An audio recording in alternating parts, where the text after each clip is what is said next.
आदरणीय आदरणीय सभी जनों को मेरा नमस्कार, छोटों को आशीर्वाद। कमला प्रणय शंकर के तीसरे भाग की ओर को बढ़ते हुए अब मैं इस कथा को आगे बढ़ाती हूँ। यह एक काल्पनिक कथा सत्यता पर आधारित है।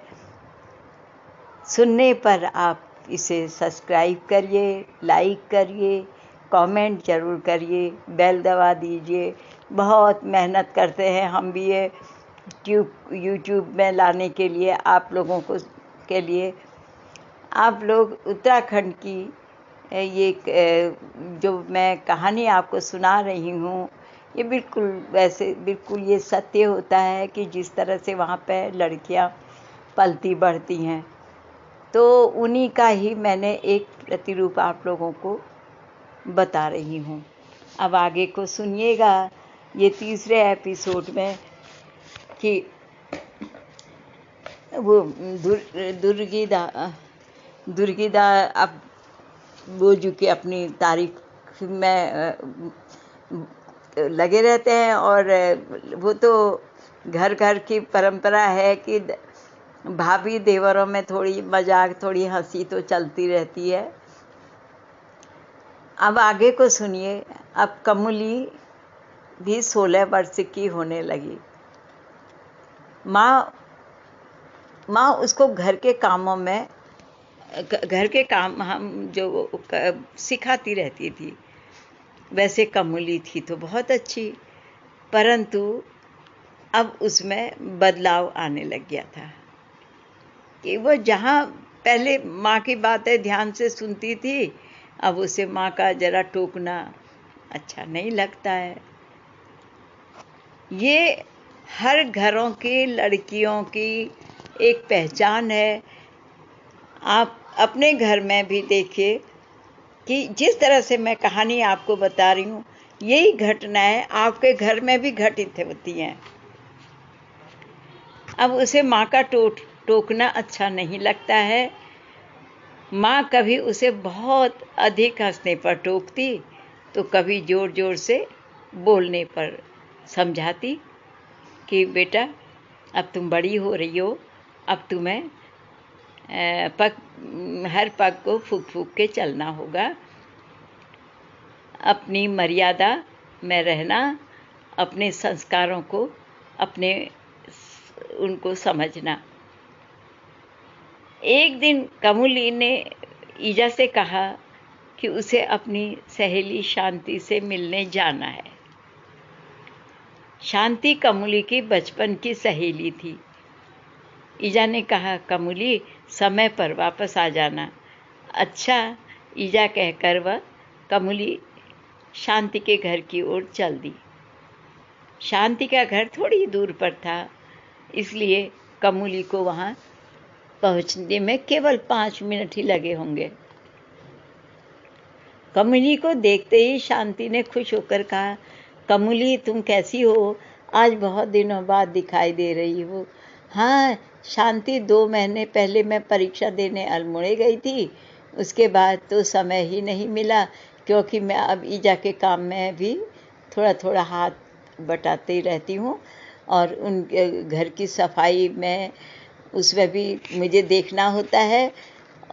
नहीं तो ईजा नाराज़ होती है, मुझे काम के लिए टोकती रहती है कि तुम ये करो वो करो।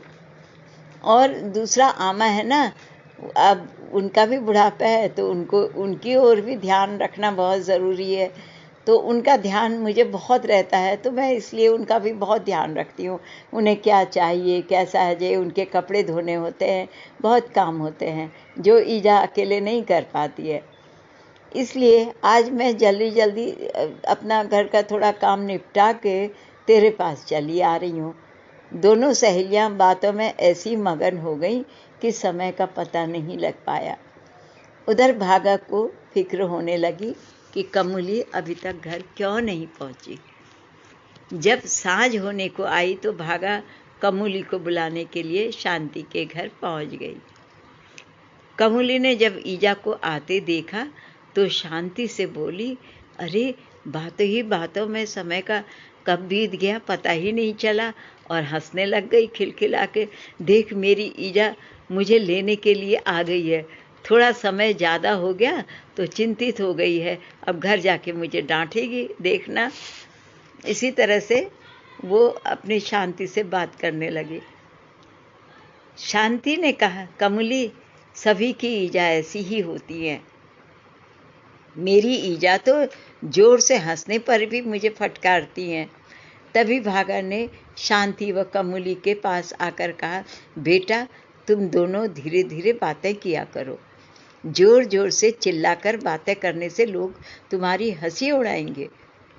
ये खिटखिटाना, ये हंसना और जोर जोर से लड़कियों का बोलना शोभा नहीं देता है।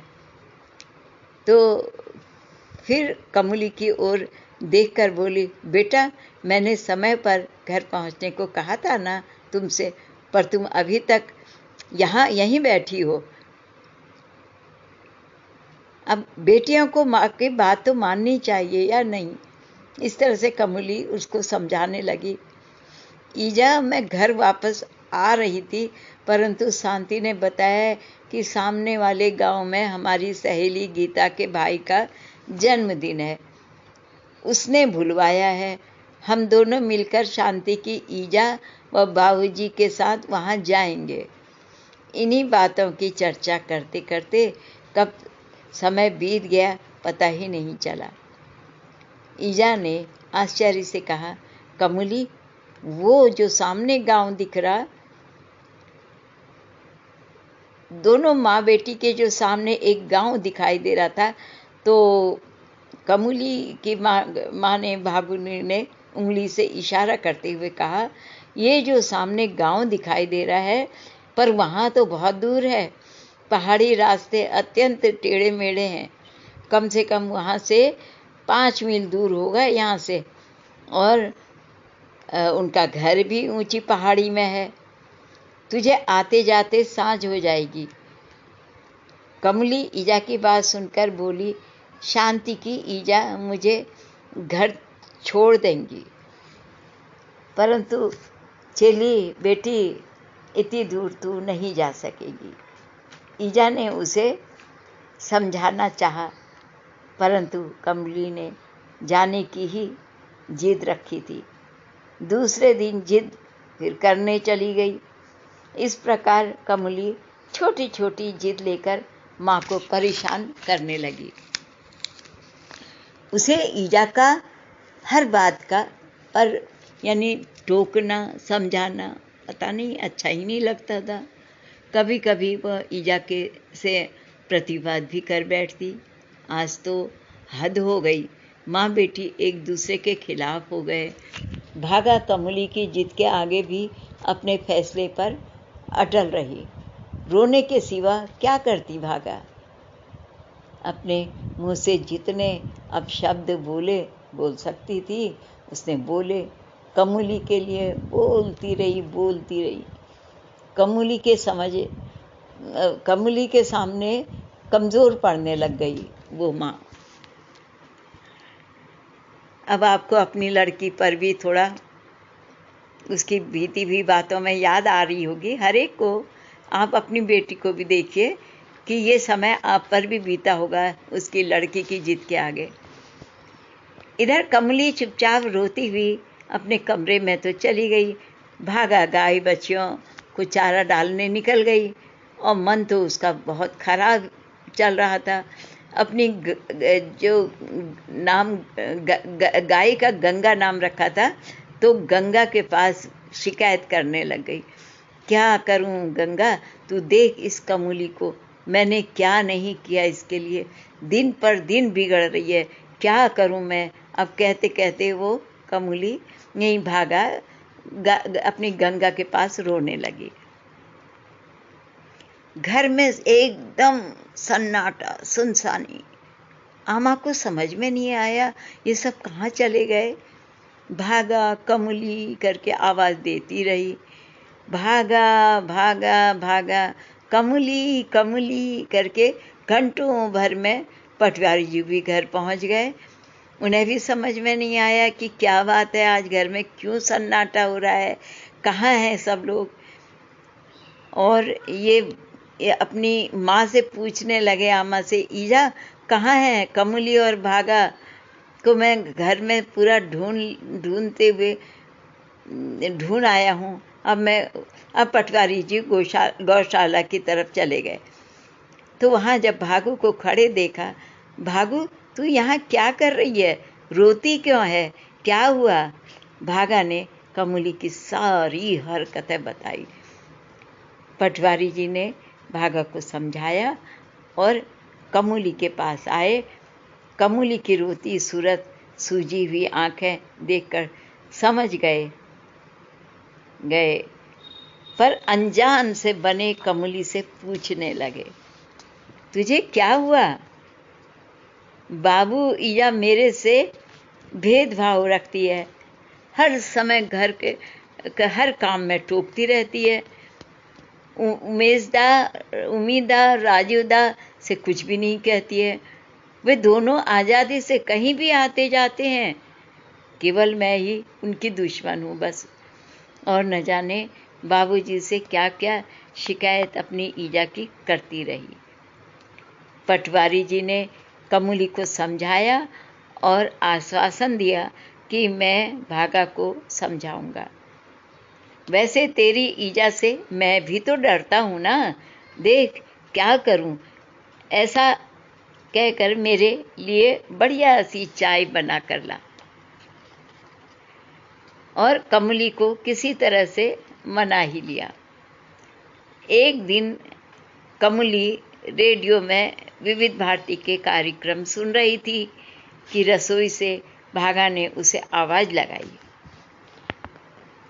कमली शायद उस अपने गीतों की आवाज़ में शायद सुन नहीं पाई, क्योंकि उसे वो गीतों का आनंद ले रही थी। भागा ने एक दो बार फिर से उसे बुलाया, परंतु इस बार भी कमली ने नहीं सुना। बस फिर क्या था, भागा गुस्से से पैर पटकती हुई ऊपर आई और देखा कि बेटी तकिए में सिर टिकाए रेडियो सुन रही थी। यह देखकर भागा के तेवर चढ़ गए। बोली, देख रही हूँ आजकल तेरे लक्षण, रंग ढंग सभी बदलते जा रहे हैं, बहुत बदल गई है। तेरी इतनी मरम्मत करनी है ना, मैं तेरे बाबूजी से शिकायत करूँगी, सबसे तेरी शिकायत करूँगी। इतनी देर से बुला रही हूँ पर क्या तुझे सुनाई नहीं दे रहा है? बहुत डांटने लगी। कमली का ध्यान गानों से हटकर ईजा की ओर गया। बोली, ईजा तू क्यों चिल्ला रही है? तू मुझे हर समय क्यों झिड़कती रहती है?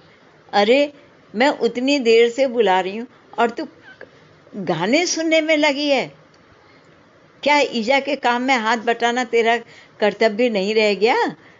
कमली को इस बात का कम बुरा लगा कि वह ईजा की आवाज़ सुन नहीं पाई, बल्कि उसे इस बात का अधिक बुरा लगा कि ईजा डांट फटकार कर क्यों बोल रही है।